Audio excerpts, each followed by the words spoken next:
steadily toward the light of the stars, which was all there was left. The sun was gone. But the tree never bloomed.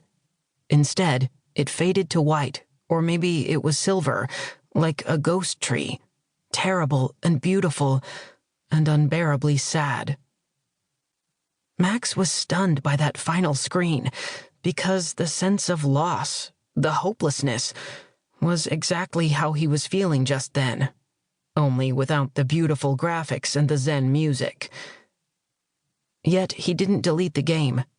He started over and played it again, hoping it would be like all the other games he'd ever played. That if he figured out the right tricks and was really smart, eventually he could win. But however many times he played it, the ending was always the same. So why would he keep playing a game that would always end in tragedy? Because he was addicted to it? Because no matter how badly things turned out, it was still beautiful? Yes to both.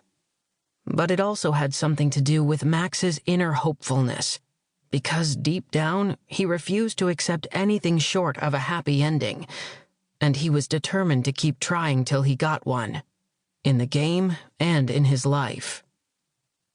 What Max didn't yet know, though he would in time, was that the right trick had never been some secret key or special move. The trick was never giving up. Chapter 1. It's an ordinary day, like any other. In this case, a Tuesday in early August. Max and his sister have just come home from Discovery Camp, which isn't actually a camp, just a summer enrichment program at their school.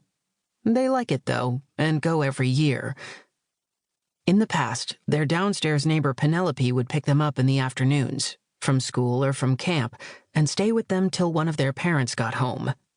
But Max has just turned 12 and is now considered old enough to take charge of Rosie on the subway and at home. He has mixed feelings about this. Rosie can be a real pain, and if she has a meltdown and he's the one in charge, he'll have to deal with it. On the other hand, it means a significant increase in his allowance, and it's nice to be trusted. On this particular ordinary day, Max is feeling pretty full of himself, like he's the third adult in the family now, with all this new authority to swing around. Also, he's pumped about his art class at camp.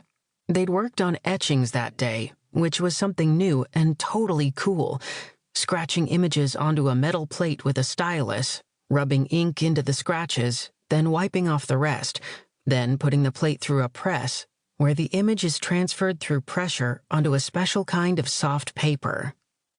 He loves the feeling of the stylus in his hand, the little scratches in the metal that will become thin black lines, and the way he has to think backward, because the image will be reversed when it's printed. Max feels this technique is perfectly aligned to the way his brain works. His teacher apparently thinks so too. This very day, he said Max was a natural. Their dad comes home at the usual time, around 6:30. He asks how their day went, as he always does, usually in the exact same words.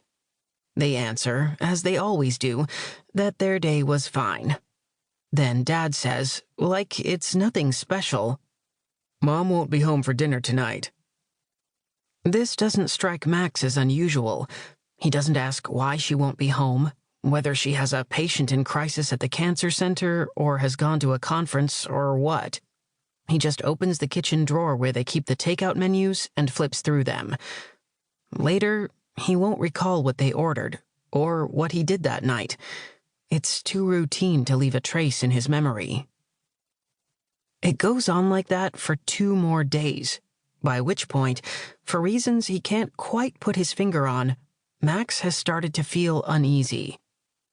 He assumes his mom is doing something work-related, and his dad doesn't seem concerned. But somewhere deep in his consciousness, he has the sense that something is off. Her absence has caused a shift in their routines. They've retreated to their separate corners, plugged into their devices, hardly talk to each other.